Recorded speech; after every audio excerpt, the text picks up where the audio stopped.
Natutunan po natin ang rason kung bakit ho natin kailangan isipin maigi ang pag-ibig ng Diyos para ho sa atin.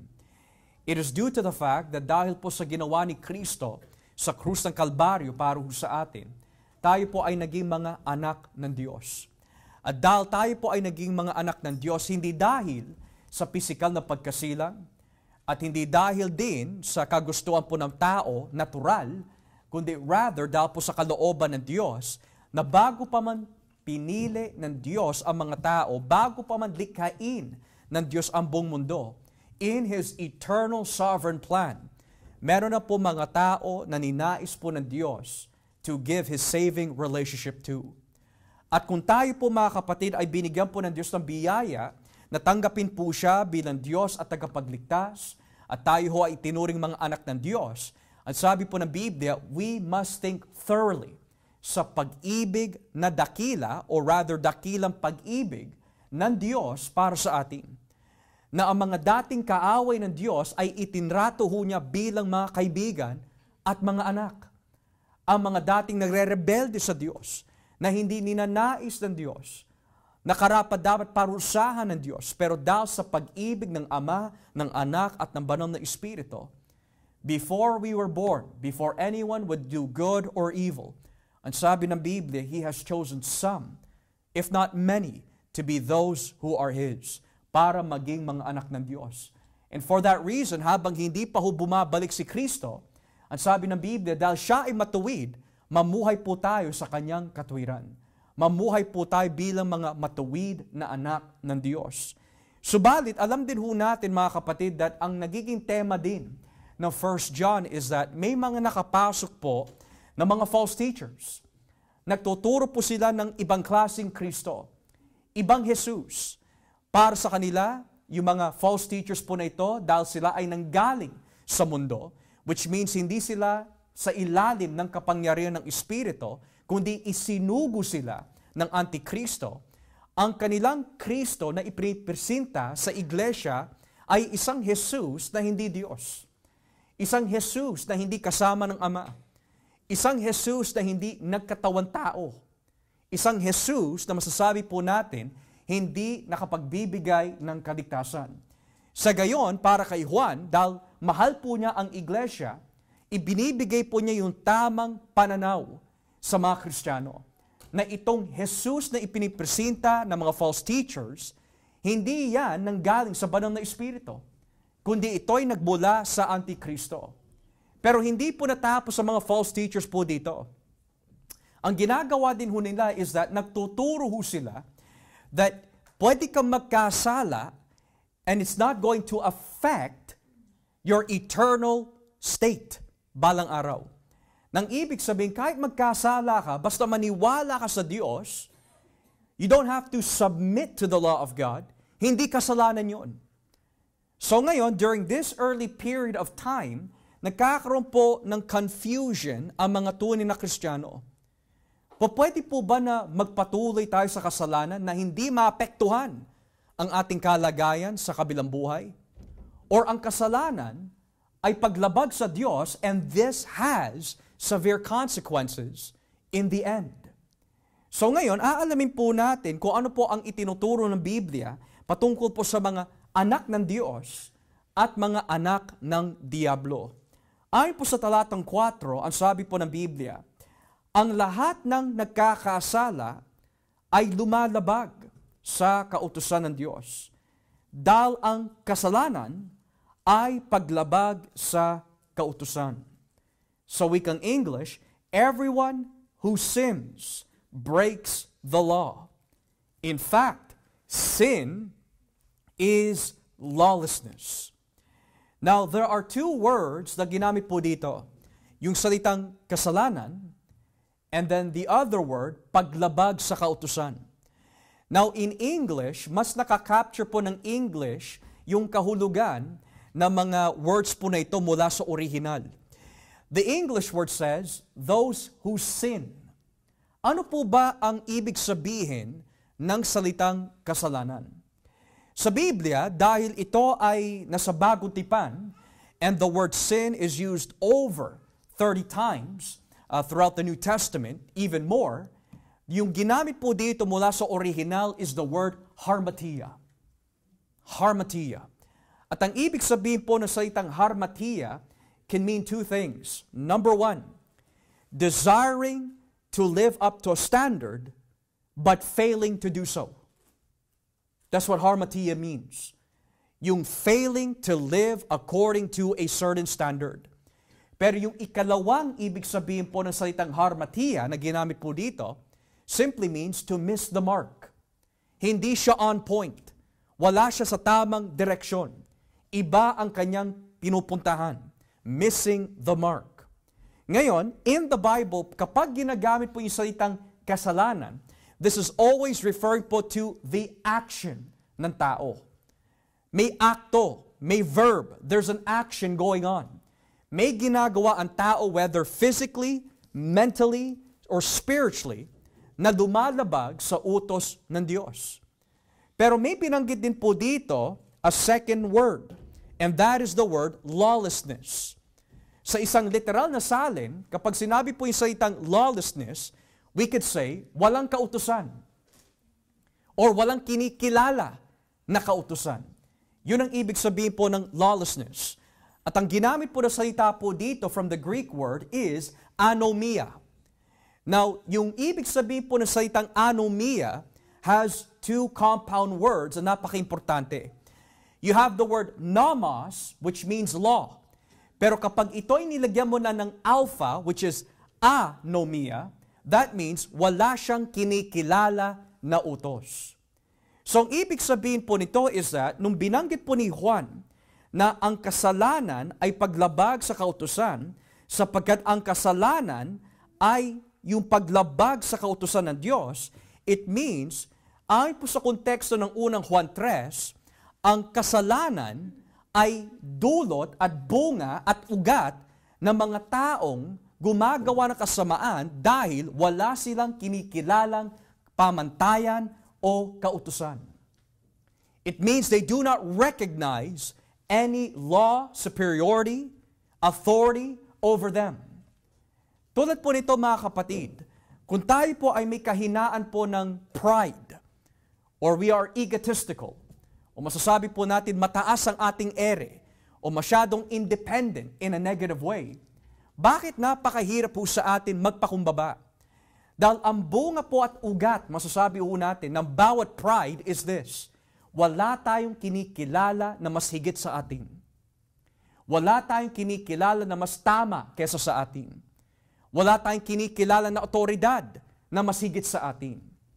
Ganon si Satanas. Wala siyang kinikilala na otoridad.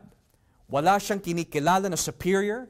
Bagamat sumusunod siya sa Diyos because he has no choice in the sense of the power of God over him, nonetheless, malinaw na itinuturo ng Biblia, kapag wala pala ho tayo kinikilala na pamantayan o otoridad, yun po ay tinatawag lawlessness.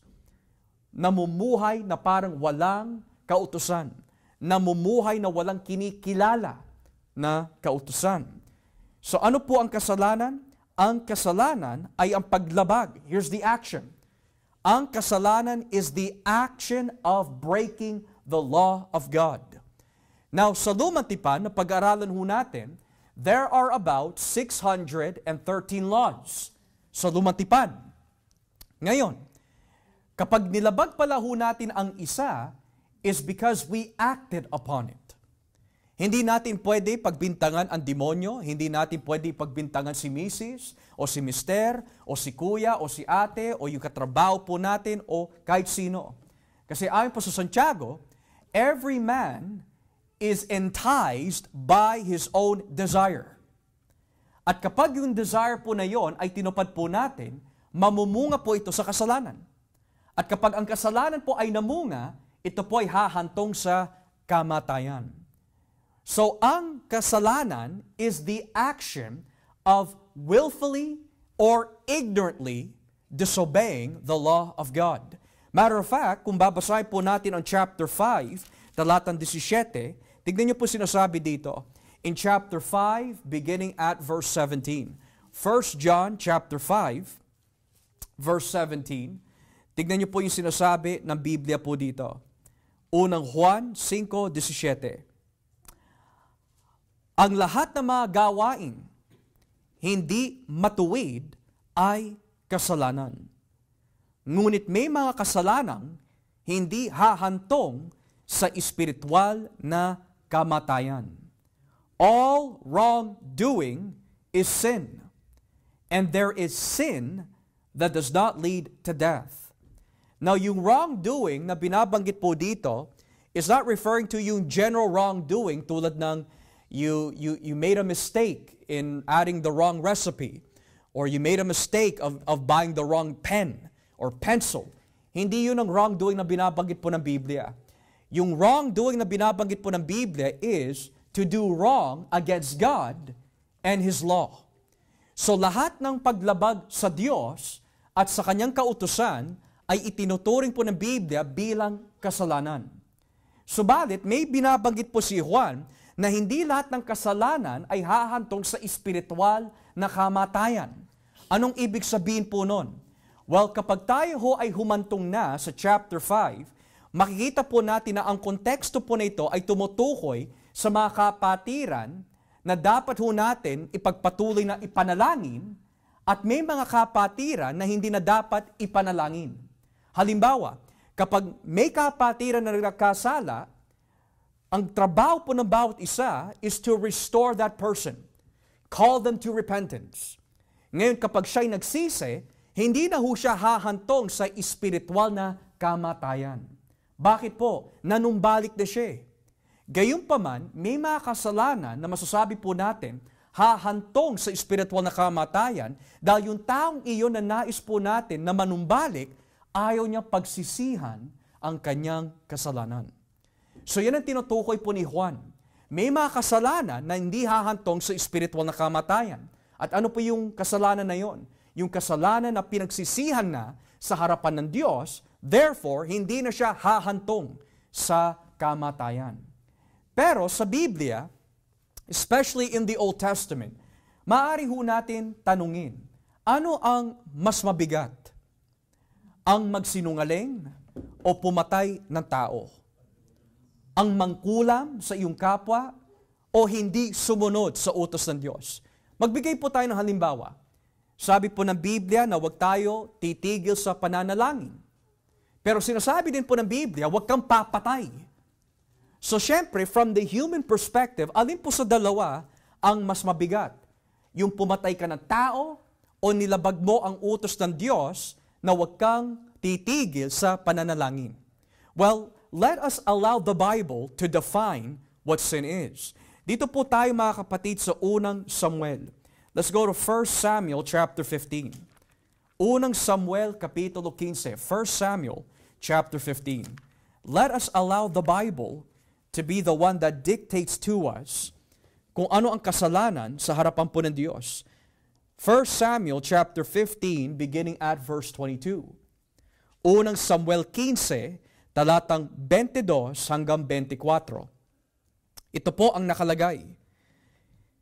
Pero sumagot si Samuel, mas nalulugod ba ang Panginoon sa mga handog ninyo kesa sa pagsunod sa Kanya?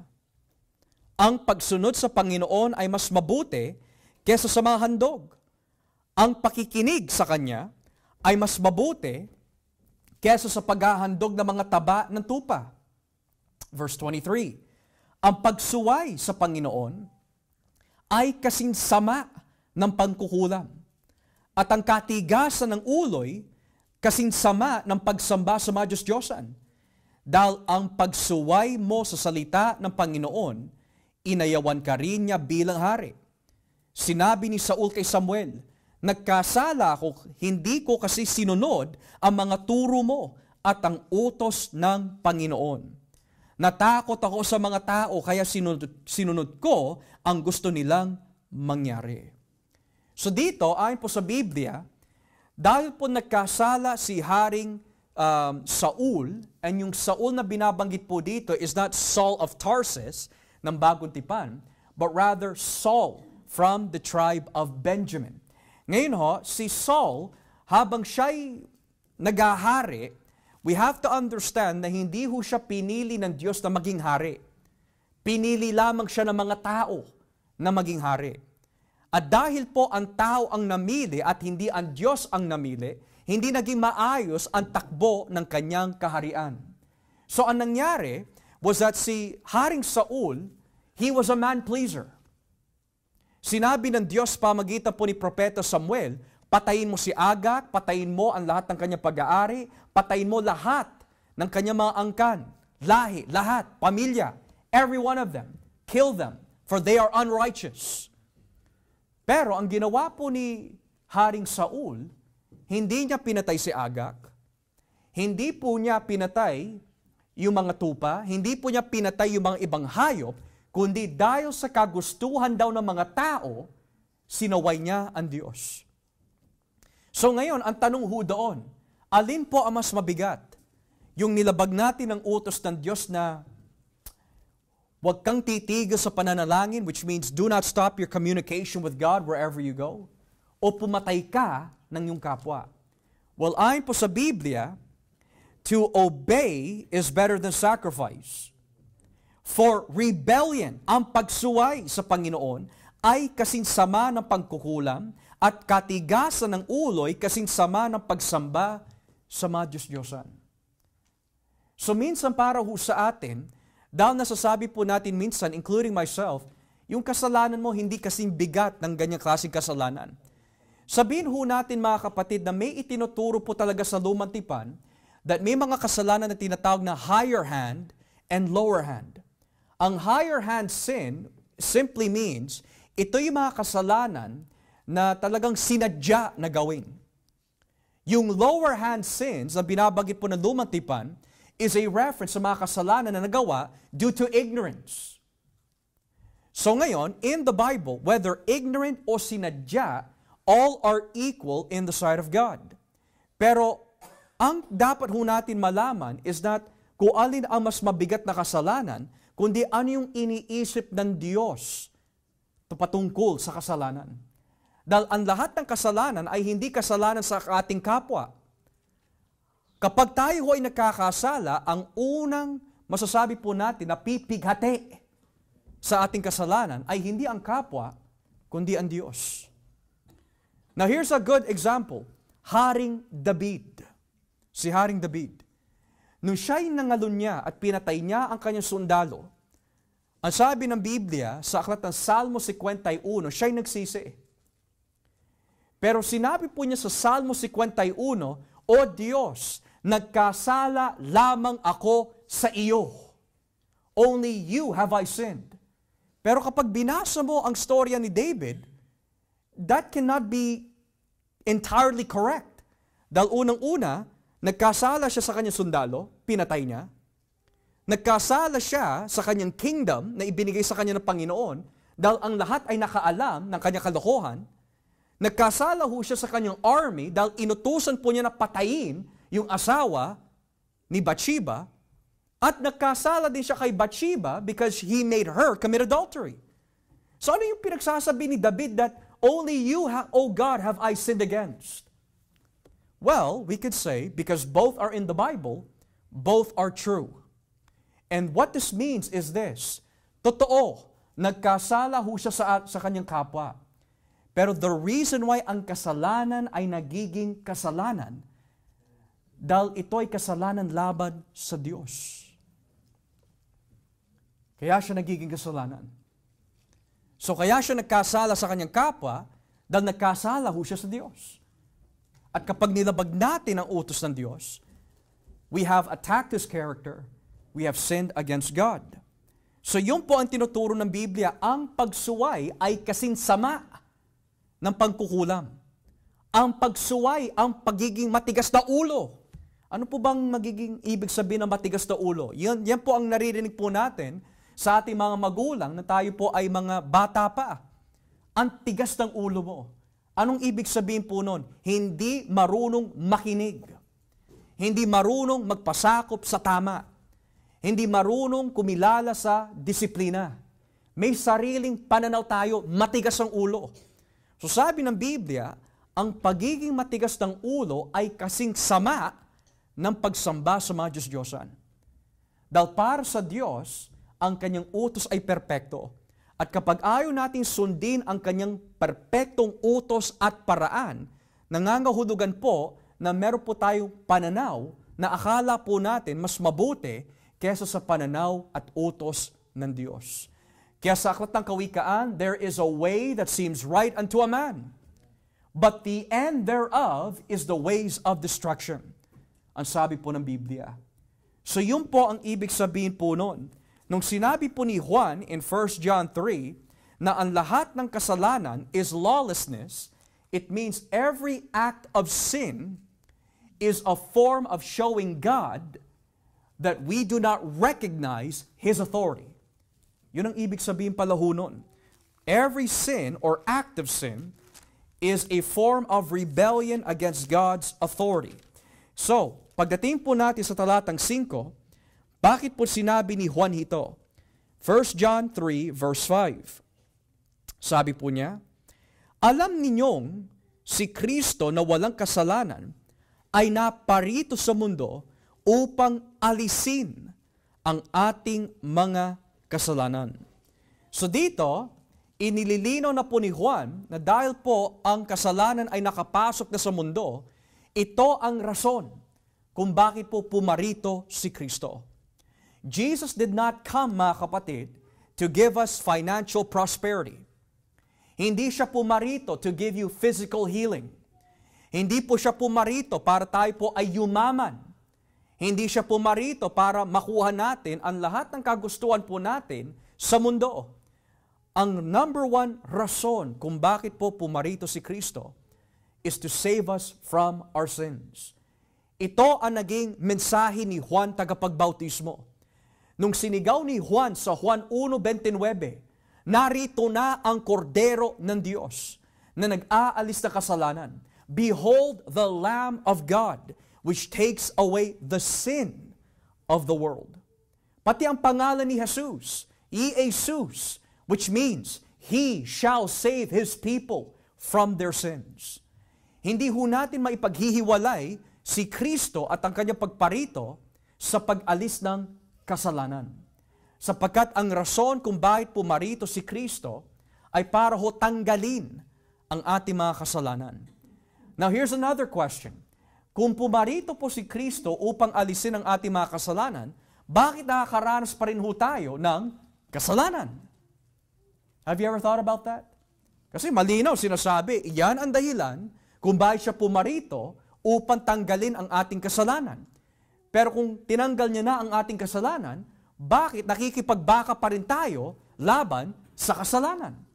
Is because sa Biblia, may theology na tinatawag the already and not yet. The already and not yet. Halimbawa, ano po yung already? Ang ibig sabihin po nito, yung ating nararanasan ngayon. Yung estado natin ngayon. Well, ano po ba ang naranasan natin in the already? We have already experienced forgiveness. We have already been called the children of God. We have already been justified sa isip ng Diyos. Pero ang hindi pa natin nararanasan, na kung tawagin the not yet, ay yung mga bagay tungkol ng total deliverance mula sa presensya ng kasalanan. Yun ang hindi pa ho natin nararanasan. Kasi nakakaranas pa rin po tayo ng tukso. Nakakapag-isip pa rin po tayo na masama. Ang ating puso ay kailangan pa rin linisin. Pero ang hindi pa ho natin nararanasan ay yung complete and total absence from the presence of sin. So yan yung not yet na hindi pa natin nararanasan. Secondly, ang hindi pa rin ho natin nararanasan is yung final judgment. Dahil Kristiyano man o hindi Kristiyano, ang lahat ay haharap sa Diyos. Pero ang pag-asa ng iglesia sa araw ng paghuhukom, which is the not yet, is that kapag tayo ho ay hinarap na sa harapan po ng isang banal na Diyos, bubuksan ng Panginoon ang ating isipan na makita ho natin kung ano po yung mga kasalanan na nagawa natin sa Kanya, sa isip, sa gawa, o sa pananalita. Pero dahil ho na kay Kristo tayo, sa araw ng paghuhukom, after we have been judged, ang sabi ng Biblia, we will be declared righteous in the sight of God. So that is the not yet na hindi pa natin nararanasan. At ang hindi pa natin nararanasan ay yung mapalitan ang ating mga katawan na nabubulok sa isang katawan na hindi na nabubulok. Dahil kung si Kristo ay nagwagi laban sa kasalanan, ang pangako po ni Jesus sa atin is that ang sino man na sa Kanya, nung siya'y namatay, namatay din tayo. Pero dahil siya'y nabuhay muli, makaranas din po tayo ng muling pagkabuhay.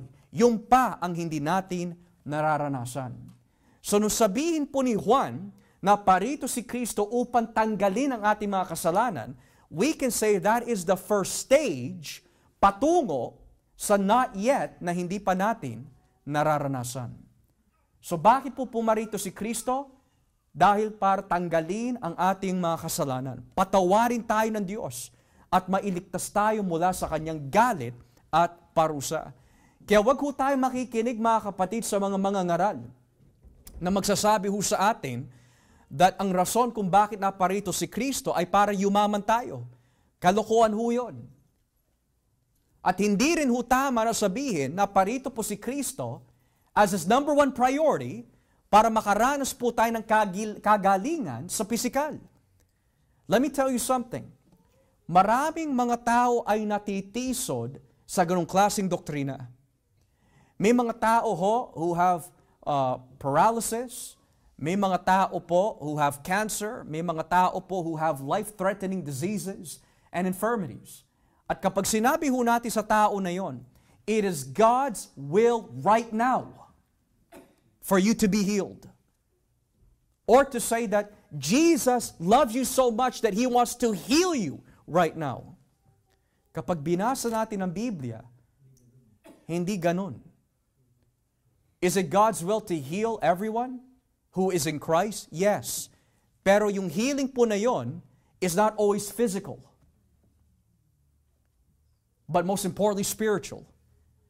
Lalo na nung sinabi po ng propeta Isaiah sa Isaiah 53, we are healed by His stripes.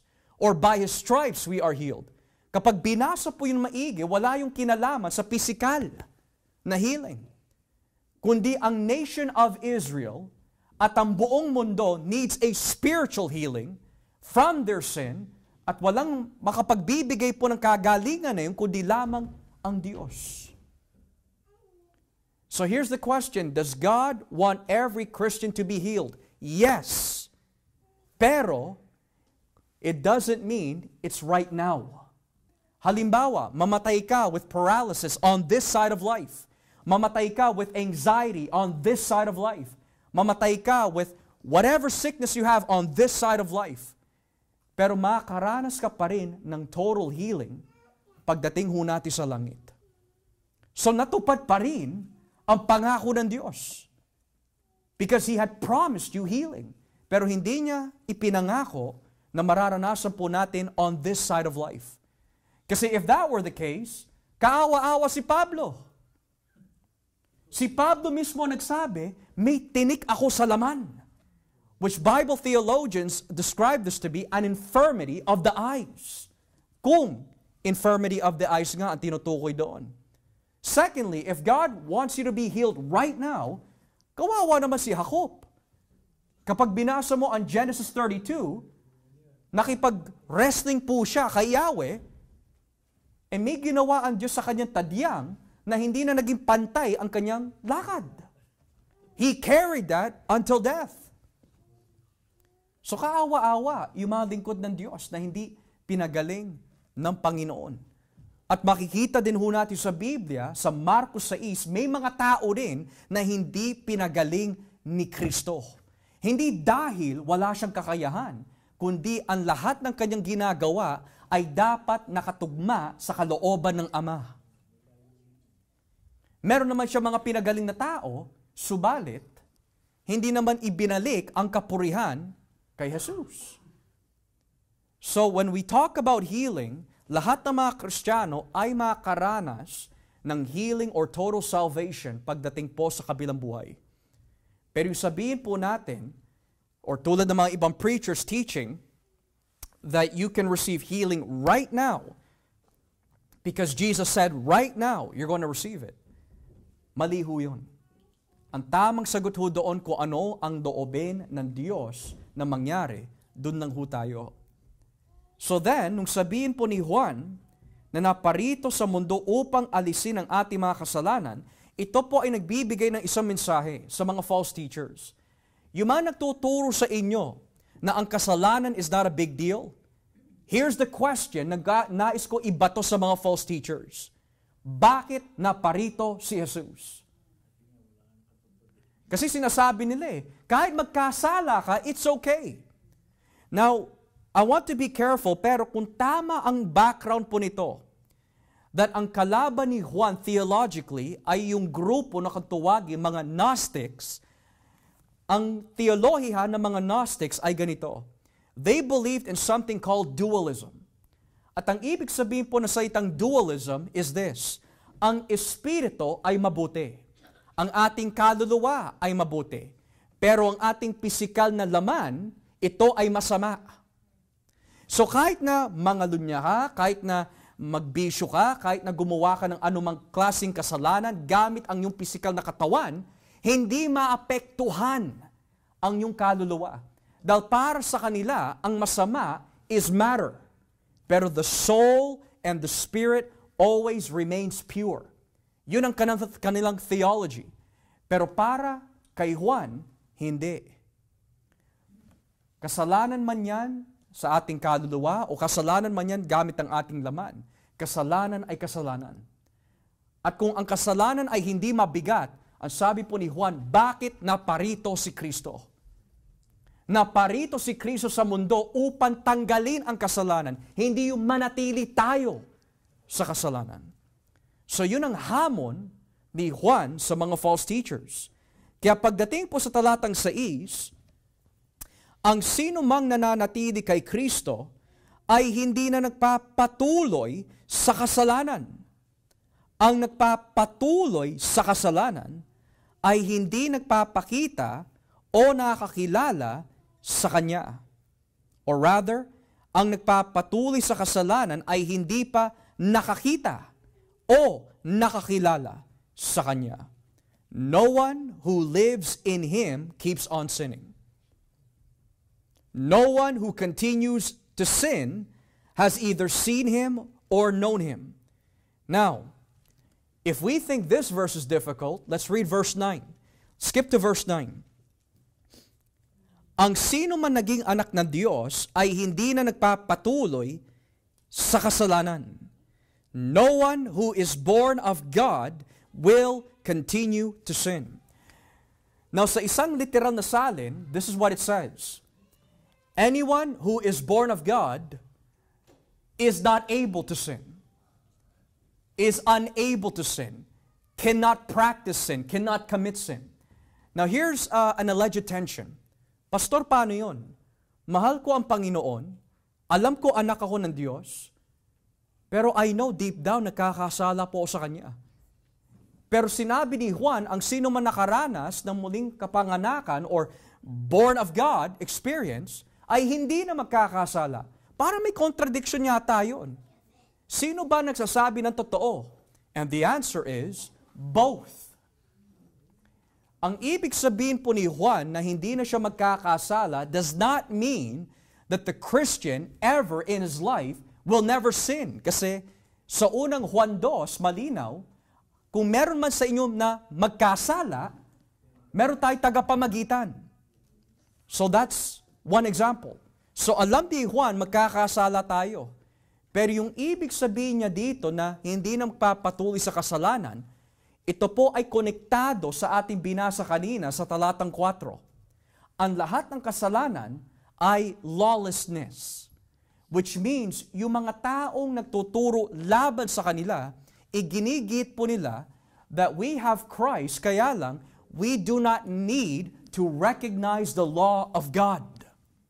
So ngayon, kung pagdidikitin po ito maigi, ang ibig sabihin po ni Juan, that whoever is born of God does not sin, it simply means ang mga taong nakaranas ng tunay na born-again experience, hindi sila magpapatuloy sa isang pananaw o pamumuhay na wala silang kinikilala na utos o autoridad na walang iba kundi ang Diyos. Every Christian know this. Bagamat tayo ay nakakasala, alam natin the reason why we sinned is in light of the standard of God. Alam natin yon.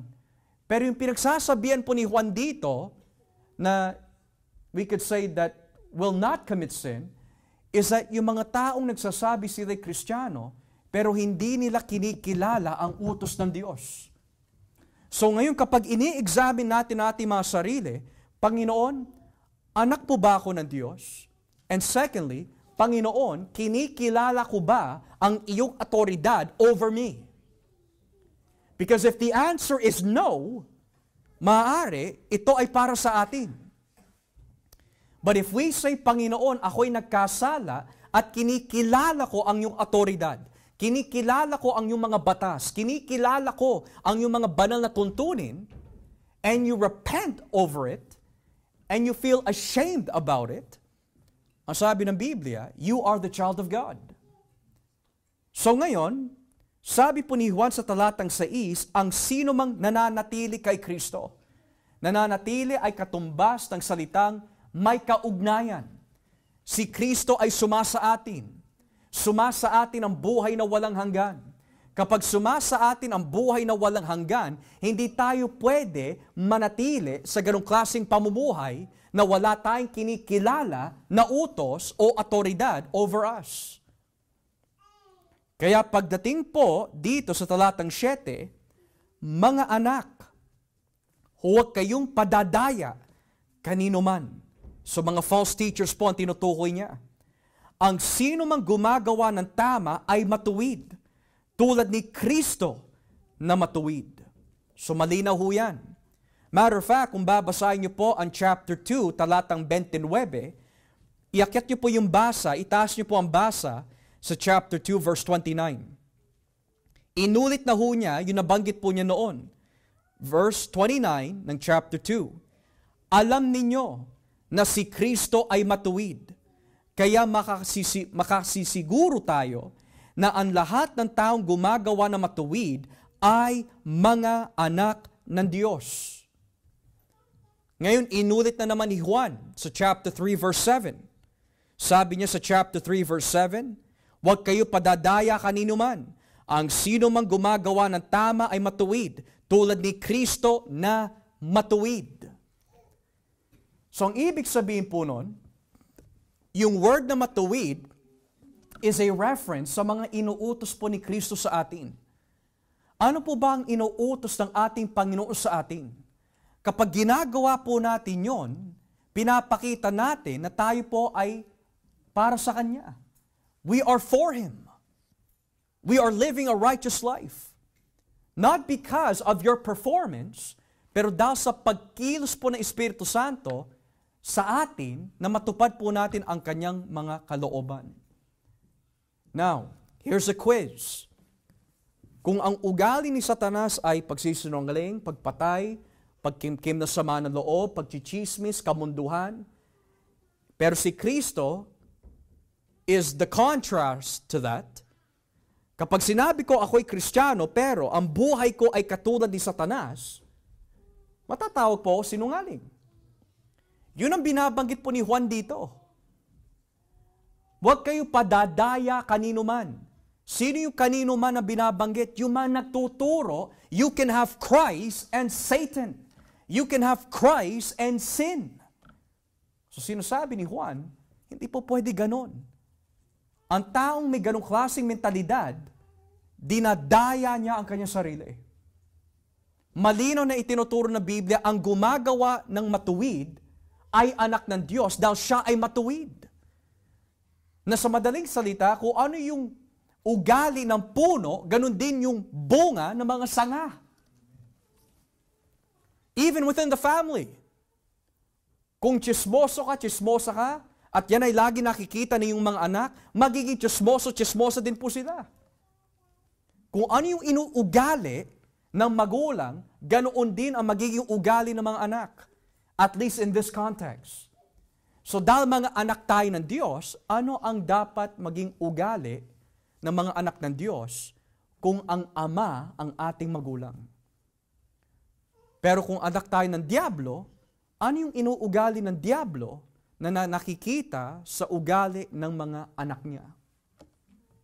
Kaya pagdating po sa talatang 8, ngunit ang nagpapatuloy sa kasalanan, again, namumuhay sa isang mentalidad at buhay na walang kinikilala na otoridad, ay kampon ng Diablo.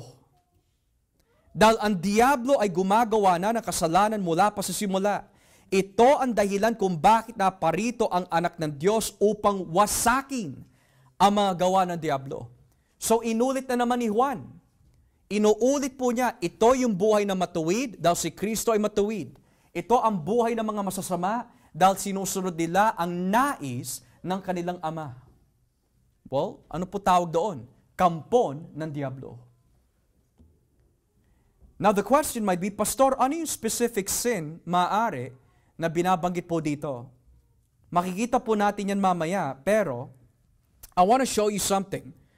There is a parallel structure in verses 4 hanggang 9. And I want you to take note of this. There is a parallel structure na makikita nyo po mula sa talatang 4 hanggang 9. Magbibigay po ng halimbawa.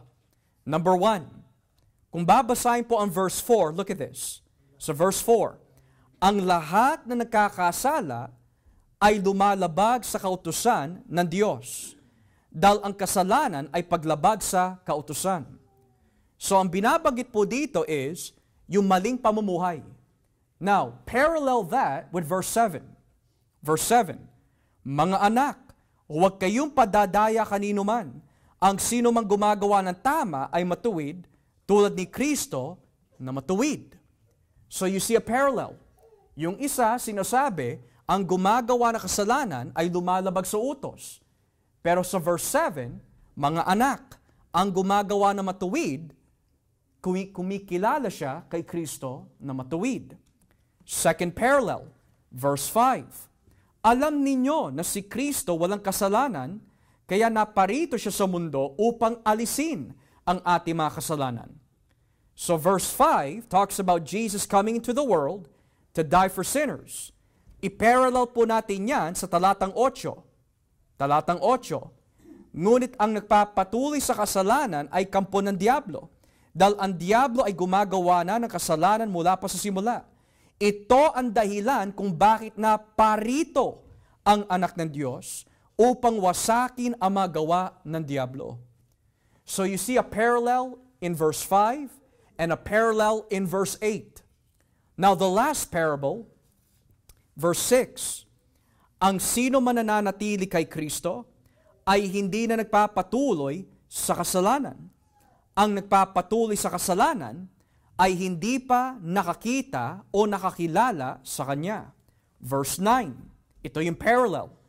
Ang sino mang naging anak ng Diyos ay hindi na nagpapatuloy sa kasalanan, dahil ang katangian ng Diyos ay nasa Kanya na.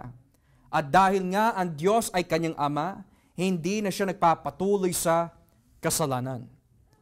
So, sa tatlong parallel po na yan, you see unrighteous living and righteous living. Ang rason kung bakit dumating si Kristo, ang rason kung bakit dumating si Kristo. Ang mga hindi kumikilala kay Kristo at ang mga tunay na anak ng Diyos. There are three parallels that you see in these sections. Now, continuing in verse 9, sabi po dito, ang sino mang naging anak ng Diyos ay hindi na nagpapatuloy sa kasalanan. Dahil ang katangian ng Diyos ay nasa Kanya na.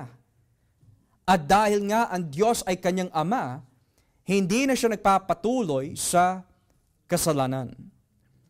Now, that is the key figure here, mga kapatid. Pastor, paano ko po matitiyak na ako'y talagang anak ng Diyos? Hindi ka na nagpapatuloy sa kasalanan. Now, John does not say he is not able to sin in the sense na hindi siya magkakasala ever. What he's referring to is, You claim to be a Christian, pero nag-e-enjoy ka. Wala kang conviction, wala kang takot sa Diyos, wala kang paggalang ka sa Diyos. You don't feel anything about breaking God's commands. You're not wretched, you don't feel shame, you don't feel sorrow over your sins. So yung mga ganong klaseng tao, they were never born of God. They were never born of God. Now, may ginamit po si Juan na isang English word that's very important. In verse 9, no one who is born of God will continue to sin because God's seed remains in them. Seed. O sa ibang salin, binhi. Sapagkat ang binhi ng Diyos ay sumasa Kanya. Now sa Biblia, anong ibig sabihin po na salitang binhi or seed? Well, the Greek word na ginamit po dito is the Greek word sperma. Sperma. Now, for those who know their biology, if there is eggs in a female, the male has sperm. Doon po natin nakuha yun. Sperm. Refers to seeding, insemination. It's interesting, from this root word, dito rin natin nakukuha yung salitang seminary. Now, furthermore, itong salitang seed, it has different meanings. For example, we are the seed of Abraham. That means, yung salitang seed na ginamit doon, we are the seed of Abraham, ay tumutukoy po sa lahi. Nagmula kami sa lahi ni Abraham. Pero meron din seed na tumutukoy sa salita ng Diyos. Halimbawa, you were not born by corruptible seed, but by the incorruptible seed, the Word of God. So may seed na tumutukoy sa salita ng Diyos. Or tulad po ng talinghaga ni Kristo about the parable of the sower. There was a farmer who was sowing seed, and then ipinaliwanag ni Kristo, ang nilalarawan ng seed na yon is the Word of God. Pero yung seed na binabanggit po dito is interesting. Kasi, kung ang seed sa Biblia tumutukoy po sa literal na seed, plant, or minsan seed na tumutukoy po sa angkan or offspring o supling, or seed na tumutukoy po sa salita ng Diyos, alin sa tatlong ito ang tinutukoy po ni Juan? Is he referring to an actual seed? If you have the faith of a mustard seed, yung po ba ang tinutukoy niya? Or is he referring to offspring na seed? Or is he referring to the Word of God seed? Alin sa tatlo ang tinutukoy po niya? Well, we can say it's the two. Bakit po? Dahil madalas na binabanggit po ni Juan sa section po na ito, ang mga anak ng Diyos, ang mga anak ng Diyos, ang mga anak ng Diyos. Which means, kung tayo po ay offspring ng Diyos bilang mga anak, dahil ang ugali at katangian at salita at tuntunin ng Diyos ay sumasa atin sa tulong ng banal na Espiritu, hindi tayo pwede manatili sa kasalanan. Yun ang ibig sabihin po nun. Because when we became born again, sabi ng Biblia, ilalagay ko ang aking matuntunin sa kanilang mga puso. At kung sumasa atin po ang mga tuntunin ng Diyos na nakaukit sa ating mga puso, sabi din po ng Biblia, ibibigay ko rin ang aking espiritu sa kanila para masunod nila ang aking mga tuntunin. So when the Bible says, hindi sila pwede magkasala dahil sumasa kanila ang katangian ng Diyos, here's another question we should ask, mga kapatid. Panginoon, the moment that I got saved, can I be sure nakikita ko ang iyong pag-uugali, katangian sa aking buhay? Do I have a hunger for the Word of God? Katangian 1. Do I hate sin? Katangian 2. Do I love holiness? Katangian 3. Do I hate the system of the world? Katangian 4. Katangian 5. Do I love the people of God? Do I want to fellowship with the people of God? Or do I want to fellowship with the people of the world? Kung yung mga katangian po na yun ay hindi nakikita sa atin even once, or we've never experienced it even once, Well, mga kapatid, hindi ako yung nanghuhusga dito. Ang sabi ng Biblia, ang nagpapatuloy sa kasalanan ay kampo ng diablo. Kaya nga, when we ask ourselves, Lord, am I born of God? There has to be evidence. We're not talking about perfection. Hindi natin mararanasan yun in this life. We're talking about progression. Not perfection, progression. Ever since na tayo po ay nakaranas ng kaligtasan, how much have you progressed as a Christian? We're not talking about time, we're not talking about schedules, we're not talking about household responsibilities, mga kapatid. We're talking about progression, heart progression. Have we come to love Christ? Have we come to be excited about Christ? Or this morning, ang puso po ba natin ay napilitan lang na pumunta dito? O talagang kusa, gusto mo nandito tayo? Did you want to be here or were you forced to be here? That's a katangian we got to check. Another thing we got to check is our hearts. Nandito ba ako dahil kay Mrs.? Nandito ba ako dahil kay Mister? Nandito ba ako dahil sa mga anak ko, kaibigan ko, kamag-anak ko, para wala sila masabi sa akin? That's another thing we need to examine. It's more honorable for a person to admit what they really are than to pretend to be something they're not. Si Satanas, he understands who he is.